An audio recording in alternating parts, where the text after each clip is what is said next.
What's up, YouTube? It's your girl Sage Valentine, and I'm here to do another recap/review of CBS's Big Brother Season 21, episode number 39. So this is literally the 39th review I've done. And the one on Wednesday will be the 40th, and that's about it. I remember one year, though, I did 43, I think, 44. If you go through my reviews previously from the other seasons, 16, 17, 18, and 20, you'll see what I'm talking about. But it feels like this season, for some reason, to me, is a lot shorter. Anyway, I was supposed to do the review last night, but in upgrading my phone and trying to move everything around and forgetting passwords, and of course, Google links all the passwords together, so I couldn't even get into anything, not even my mail. It was ridiculous. So I finally was able to change my password and did so late as all hell. So I said, I will just do this today for you guys. So let's get down to it, because a lot of people on Twitter were complaining about this episode. That's why I was kind of glad I didn't watch the episode live. I was watching the Emmys the entire time, which were interesting. I mean, I remember when that telecast was more lively and they had a better variety of shows. Not to say I didn't watch most of the shows that were nominated, but I mean, there were even better shows than those shows that were nominated, that didn't get nominated. But then again, all the good stuff rarely gets nominated for an Oscar, an Emmy, a Grammy, a Tony, a Pulitzer, a Nobel Prize. You get what I'm saying. All right, so pretty much it's day 93, and Nicole is stuck in the final three with the showmance. That was her biggest nightmare, and she was beating up on herself this weekend. And then I saw a recent video where she was, trying to talk to us and tell us that she'll be all right, she'll be okay. And that makes me wonder, like, is Big Brother telling them stuff? I could have sworn that these house guests are supposed to be sequestered from what's going on outside. Now, what shady situation is going on with that? Because it's weird to me. But then again, I had a sneaking suspicion back when Jackson and some of the others started to change all of a sudden, and Tommy and Christy started talking about something about how they were spray painted and somebody was talking to them, and there were all these posts on Twitter, and I was just like, I thought they were supposed to be sequestered, Big Brother. What are y'all doing in season 21? But it seems like in season 21, anything goes at this point. I mean, am I upset that Nicole listened to Cliff and did what she did? Nicole thought she could trust him, so that's the reason why this showmance is in the final three. But I keep saying this, and I think a lot of people are missing this. No matter how Nicole voted, Cliff was adamant he was not going to change. He wanted Holly to stay. So Nicole had no choice but to go along with it. I mean, she could have voted to keep Tommy, but Jackson was still going to kick out Tommy. It was what it was. Jackson said that he came to win and to beat 15 other people. Jackson is so sure that he's going to win. And people who are so sure that they're going to win in this game don't end up winning. But season 21, I have a sneaking suspicion, will be the season where my theory, that theory, will be blown out of the water, because it seems like everything else gets blown out of the water this season. Holly feels like she's dreaming. She wants to prove she's in the fight, and she wants to make it to final two. It's going to be a very interesting final two when Jackson has to speak to the jury, and the jury makes it seem as if, and a lot of the live feeders know what I'm talking about, Jackson kind of pulled Holly along. Even if she did win those competitions, Jackson kind of helped her along. I swear, when it gets down to those two battling and answering questions, it's going to be a trip, because Jackson is going to say so much stuff, and I'm just going to be looking at the TV, and you guys who tune in for TVCO at 9:15 Eastern on Wednesday, I'm going to be looking at you guys and saying, how are you feeling about this? Because I'm just like, okay. Anyway, Jackson has a jury management chat with Nicole, and he says that Tommy, Jess, Kat, and Christy all hate him, and then he just did what he did to Cliff. He doesn't know if he could convince Jack, but he thinks that he could turn Nick around. I don't know where Nick stands, because honestly, that jury segment, while it was good on Thursday, it still left something to be desired, because I wanted to get a glimpse in what they were thinking. And to me, it felt like that whole segment had been chopped up and put together so that we would be in the dark. I kind of hope in season 22 they give us a better inkling of where these people are as far as who they want to pick. The jury I'm talking about. So Nicole sees through Jackson's pity party. And then she starts talking to Holly, and she's saying, you know, Jackson dominated this game. And Holly's just like, yeah. And Nicole hopes that Holly sees her as a better final two than Jackson. I mean, that's a sweet thing, a sweet idea. But unfortunately, apparently Jackson and Holly pinky swear, as if adults really pinky swear anymore, do they? I don't know of too many adults that pinky swear. I know the kids do. I'm not saying people don't. I'm just saying it's kind of weird to see two adults do that, in my opinion, but it is what it is. So Nicole said, once again, she saw through Jackson, and at this point, she has nothing to lose, because she was talking to Jackson, and he was trying to get some information out of her, and she was just like, matter of fact, when she said what she said, and he kept questioning her or something. It's just like, dude, you're trying to sweet talk Nicole, so when she heads to jury, she'll be able to convince them to vote for you. That's not going to happen, sweetheart. So Jackson gets this segment of how he made it this far. And he basically said he used Jack as a shield because Jack was the bigger target. Jack turned on him. He blew up his game. And Holly was in his corner, and he did everything to keep her safe. Jackson had 10 wins in this game to his name. The Final Four deal paid off, and even though he didn't think that Cliff and Nicole would be this loyal through the game, I'm paraphrasing what I wrote, and he was surprised that it didn't last. And basically he was talking, and I was just like, you know, Cliff and Nicole basically played right into his hands. That's basically what he said with the whole getting Tommy out and keeping Holly thing. And unfortunately, they did. Nicole gets a segment where she talks about how in this game she had to assess and adapt and focus on her social game.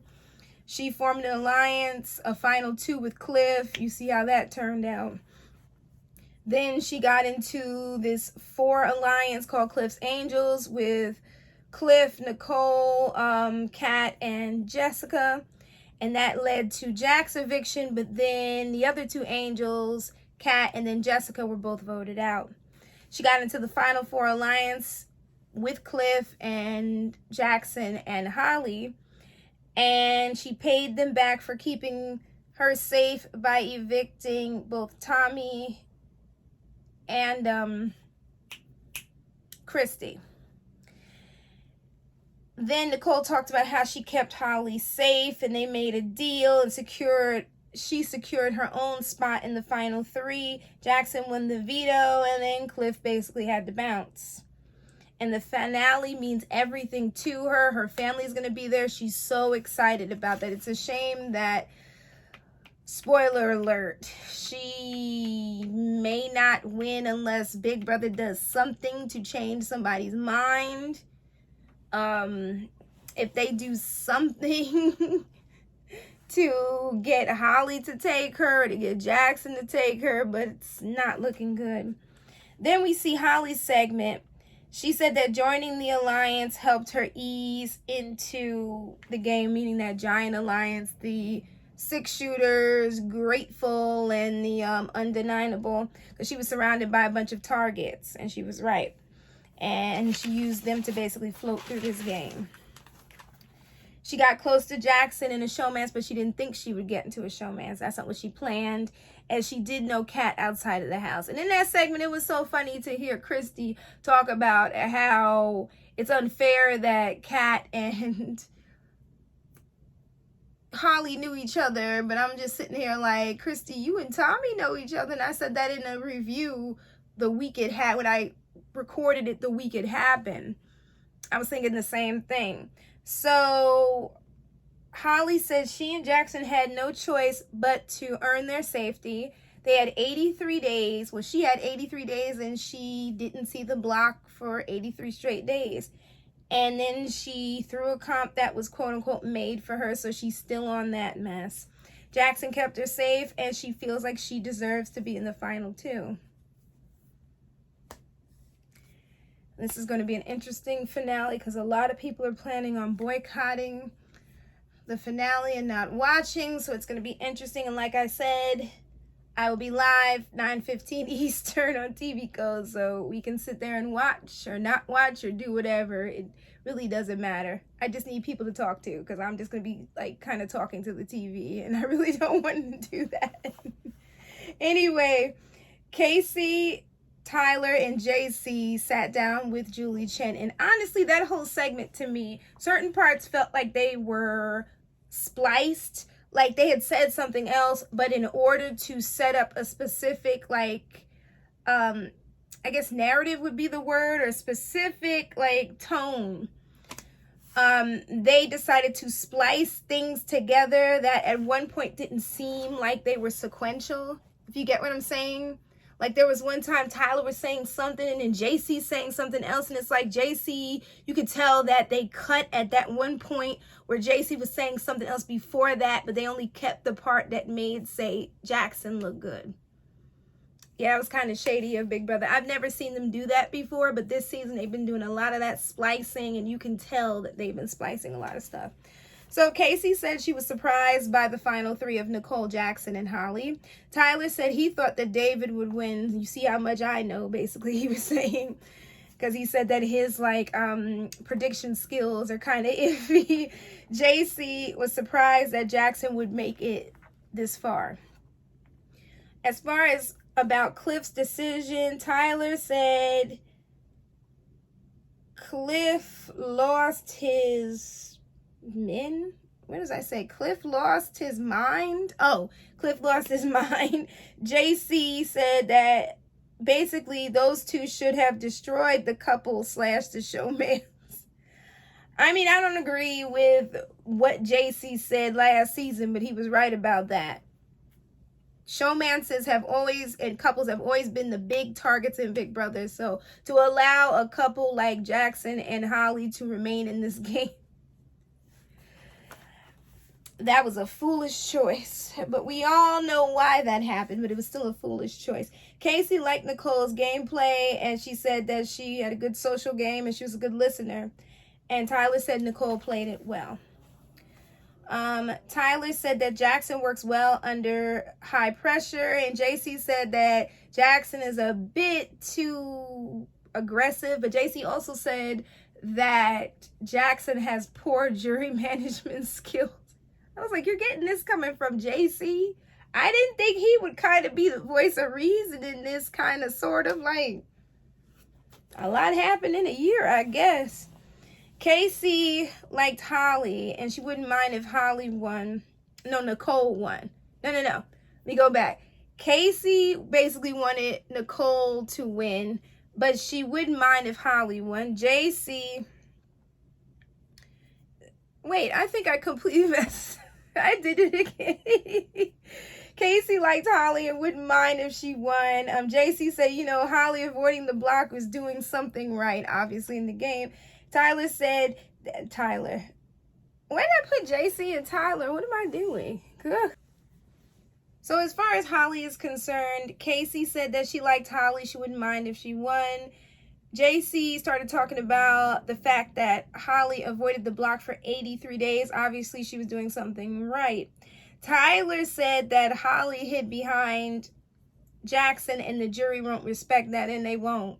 And Jackson knows that, which is why he is going to, well, right now at this point, unless something changes in the next 48 hours or whatever, he's looking at taking Holly with him because he could win against her. He believes. Well, Julie Chen asked each of these folks who they want to win. Casey said Nicole, Tyler said Jackson, and JC said Holly. And that's about it. Then we got a diary room segment. There was an anger segment that for some reason, I don't know if it's me, but Kimmy's diary room segment, I didn't really like how she came across because that's not who Kimmy was in that house, who I observed. A lot of casual viewers who don't have the feeds don't really know much about Kimmy. So they get everything they know about Kimmy from the show. So I've heard a lot of people saying that, you know, Kimmy doesn't deserve America's Favorite Player. Kimmy thought she was better than everybody. Kimmy did this, Kimmy did that. But the thing was, we never really got to see the real Kimmy. And honestly, I felt like in this game, she remained calm, cool, and collective, and it seemed to aggravate these people who had this implicit bias against her. And like they always do every season when it comes to a black person, they always are waiting for the moment when that person goes crazy, goes ghetto, whatever code words the person uses, and Kimmy didn't do that. And it seemed to make these people spiral, so they had to nitpick and find little things to not like her. So when it comes to the casuals, some of them will probably be like, well, she thought she was better than everybody. No, she stayed out of their way because she must have picked up on something and just kind of chilled and sat back. But other players have done that, and it wasn't a problem. See, that's the problem with casting when it comes to Big Brother, because a lot of times you will have a house filled with white people, and you will have a handful of people of color, non-black people of color, minorities, and you will watch as the majority eats the minority. And I know that that happens in real life, but Big Brother as a social experiment should be away from that. That should be abolished, because there's no way somebody of color can win this game if they have to deal not only with racism but implicit bias,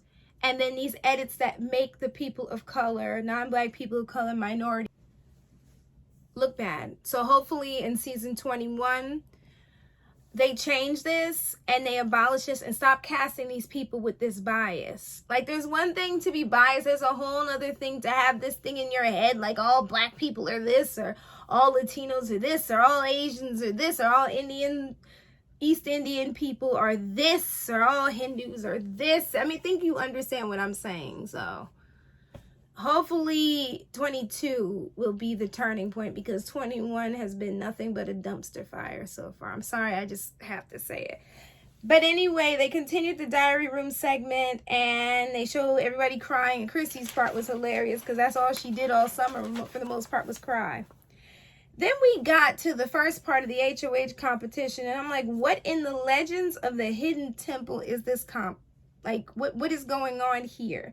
And I could have sworn with these comps, it's like one is mental, one is physical, one is mental, or two are physical, one is mental. To start off with a comp like this and a physical comp like this, and then to hear all these rumors about how production helped Jackson, and to see these videos where Jackson kind of admits it. Again, season 21 has turned into a dumpster fire. I'm kind of ready for it to end, but I'm still going to talk about it with you guys, and I'm not going to rain on your parade if this is the season that you like. This is how I feel about it. It has turned into a dumpster fire, honestly. And if Jackson wins, it's going to turn off a lot of people, and the ratings for next season are not going to be that good. And I'm just like, you know, when they got to the part where Nicole was doing the puzzle and Nicole started struggling, I'm like, Nicole is good with puzzles, so why is she struggling? And then there was a rumor going around that she hurt herself. She hurt her back or something.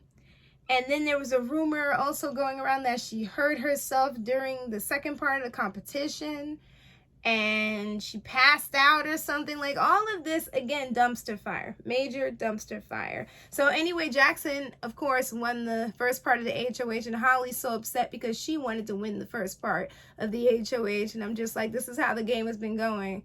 Jackson has been winning and carrying you along, and this is how it is going to end, with Jackson basically owning up to the fact that he carried you along, and it's not going to benefit you unless you have the gifts for gab. But I really don't see you having that.